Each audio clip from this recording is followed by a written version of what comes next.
he did something. Oh, I think I started flying, or I got to him somehow, and he blew up his stomach. He filled up his stomach.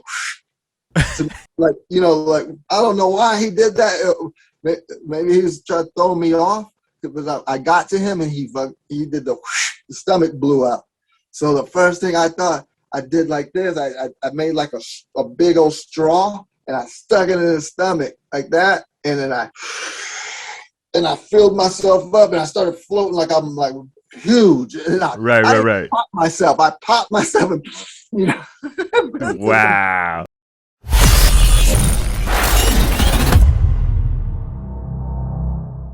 Like we've already identified, when it comes to hip hop, you were born in the land, right? Yeah. But eventually, as a popper, you move to the land of the funk, living in California, right? So now you talked a lot about how the New York with the boogie had an effect on your development. What was the impact on your style or on your your flavor as a popper and boogaloo once you hit California, where it all comes from? Man, like the transition from the New York to the West Coast, that happened with like when Sugar Pop and Jazzy J came to New York, and because they were rehearsing for that Manhattan show in Vegas, and that's how I met. I met Pop a long time ago. I didn't know. I knew him through jiu-jitsu back in the 90s in Hawaii, and I didn't know it was the same person, but that's beside the point. And this time, I knew him as Sugar Pop, the dancer, and he came down there and to New York, and he introduced me to Jazzy J. And Jazzy was like, Pop left, Jazzy ended up staying in New York. So that he was the ground move and the boogaloo, the unorthodox boogaloo with the energy ball inside of him. Like, it was something different. And that's what I started, learning off of that, and then New York started getting kind of hard, because my kids were babies at that time. And, New York in the winter is a beast. So my wife's parents told us to move to Vegas. So that's how I kind of migrated to the West. And I was already on some West Coasty funk flavor from Jazzy and them. So when I went to the West, I was already kind of in that zone. I had that Sugar Pop in me. I had that Jazzy J. So when I got to LA, it was just kind of, just like in New York. When I went back to New York, in one of the first Rocksteady anniversaries I went to, I had to prove myself. Nobody knew who I was in the Bronx or anywhere in New York at that time, because I remember I was living down south. So I did the same thing in LA. I went to they had a thing in LA called the Carnival back in the early 2000s in LA. They had the Carnival where they had, all kind of the choreographer's ball, basically, is what it was. And I would go there, man, and with Easy Rock, whatnot. When between acts, they would play music. And I think one night I was there, and Tweet Boogie from New York was there, and I think Link was there, and this brother was there with a cowboy hat, and then they call him Cowboy or something like that. I don't know. And he had this cowboy hat, and I remember going in a circle, and I was tearing it up, trying to prove, make my name again, and he came out on me. And he started to pop on me. I was like, uh-oh. And then he was good. He wasn't no sleeper, you know what I mean? He came in, he's like, bam, that West Coast stuff. So then I just went to my Jazzy J, and then all of a sudden we were going back and forth. There was no words exchanged. It just happened like that, you know what I mean? And he came out, and then he started locking on me. And I was like, oh no. And you know, I love the art of locking, but I never really got into it. You know, it was a different feeling and vibe. It was, you know, the popping is what, you know, sold me, you know. Right. But he started locking, and I remembered locking from like Jazzy. I'd copy Jazzy style locking. And I'm good at imitating stuff. Because a couple of times I had to fill in for Jazzy on shows, you know, we'd have, and they put me in those striped socks and those big baggy hats. I feel like one of those dudes, bro. I just act like I was on Soul Train, like, and Right. I didn't know what I was really doing. I know how to fake the funk, Right. basically. You sold it. That's all it is. So I did that back to him. Boom, boom, boom. And then he came up to me and he grabbed my hand and he said, "Game recognized game." That's all he said. Wow. And I was like, damn. So yeah, that was the LA transitioning, you know, going in there. Then one time I had the LA Boppin crew came out. All of them came out on me, man. I got up with some club spot with Easy Rock again, and he was b-boying in the circle, and these dudes was coming at me. I got love for all those guys. I know them now, you know, but back then they didn't know me. They didn't know I was going out just ripping, and they all.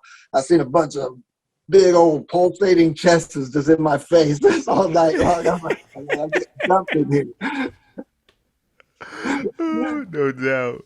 Yeah. Now, and maybe we skipped over it, but you talked about, you know, how you started to, you know, become cool with Wiggles and so on and so forth.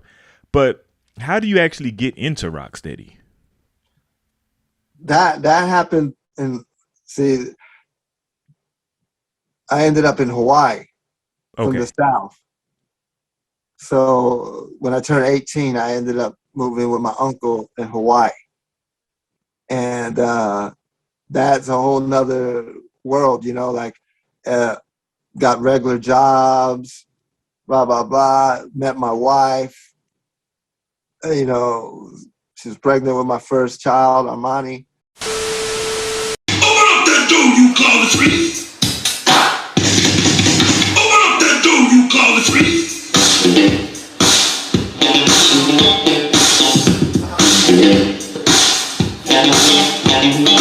How could you lie?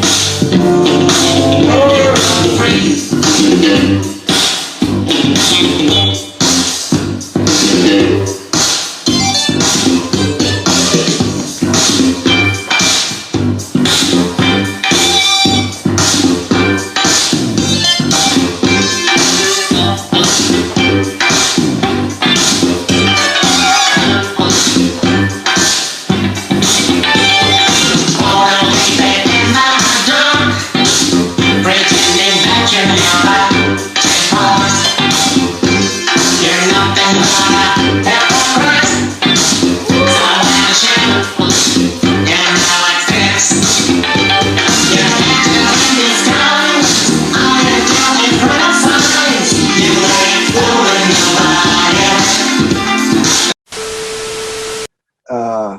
And I was working and rapping. I was in a little rap group over there.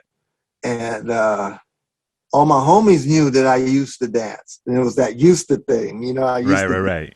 the 80s, you know, used to do it. And they knew I could do it. So every time we party and hanging out, they were like, okay, hit it, sweet, you know, and I'd do some of the old moves I could remember or whatever. But anyway, in Hawaii, you know, we'd go to this radio station and freestyle over there because we knew the DJ. And one night, there's a guy named East was there, and he's a graffiti artist.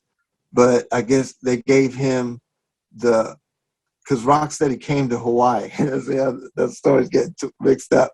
They came to Hawaii in the 90s, like out of the blue. And it was Legs, Wiggles, the cucumber, the scratch pickles, all of them. And they came, and I heard that they were in town through the radio. Mm-hmm. Long story short, I drugged my wife to the club that night.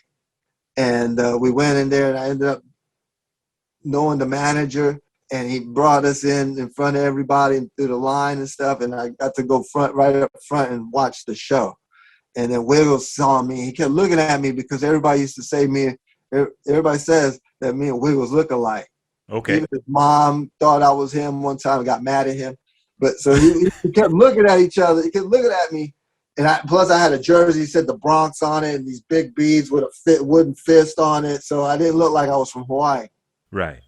Anyway, they brought the Cypher down to the floor, and he was getting down, and he came up and he said, "Yo, you from the Bronx?" I said, "Yeah, Puerto Rico, blah, blah, blah." He says, "You get down?" I said, "Not really." He made me go in. I did some of my old moves and stuff.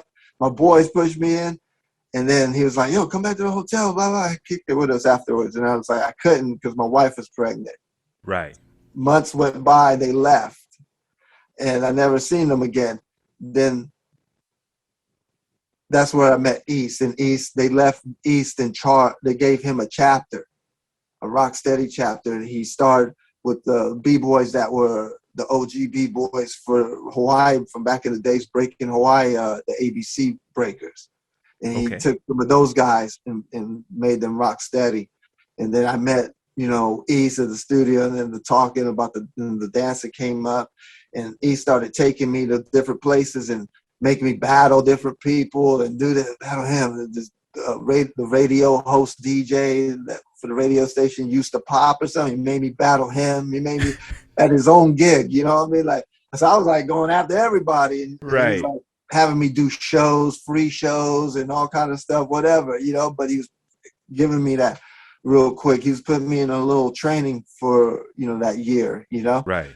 And then he finally, when that year ended, he brought Flowmaster, Honey Rockwell, Ken Swift, Wiggles to LA to initiate me and Scale Roy and a few other B-boys from Hawaii for Hawaii chapter Rocksteady. So that's how that happened. And then when Wiggles was there, we made a good, bond, and kept in touch. And he left again because he came to battle me. He had to battle me in front of my mom and friends and family. So he left, and that's how I ended up going back to New York. He gave me a gig that he couldn't do in Italy. So yeah, it was a long story, bro. There's a lot. Like, yeah. I mean, but when you've been doing it as long as you have, man, you expect that. You know what I'm saying? You've seen a lot, done a lot, so on and so forth, Yeah. And one thing that sometimes gets lost in these stories is the amount of sacrifice that you have to do to pursue something like dance, right? What would you actually, to be great at anything is going to take, a lot of sacrifice, no matter if it's dance, sport, finance, investing, don't matter, right? Teaching. Yeah. Whatever struggles I go through, like any roller coaster ride I go through, think about 3 other people on the same roller coaster ride with me. Yeah. Yeah. So opposing that on other people, man, has been the big sacrifice. Putting people through that, for basically my dream, you know what I mean? But my dream is what paid the bills.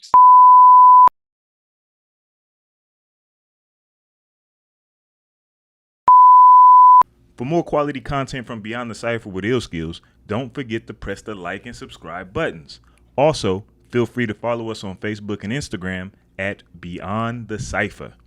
Let us know how we're doing in the comment section, and to make sure you don't miss anything from the channel, smash that notification bell.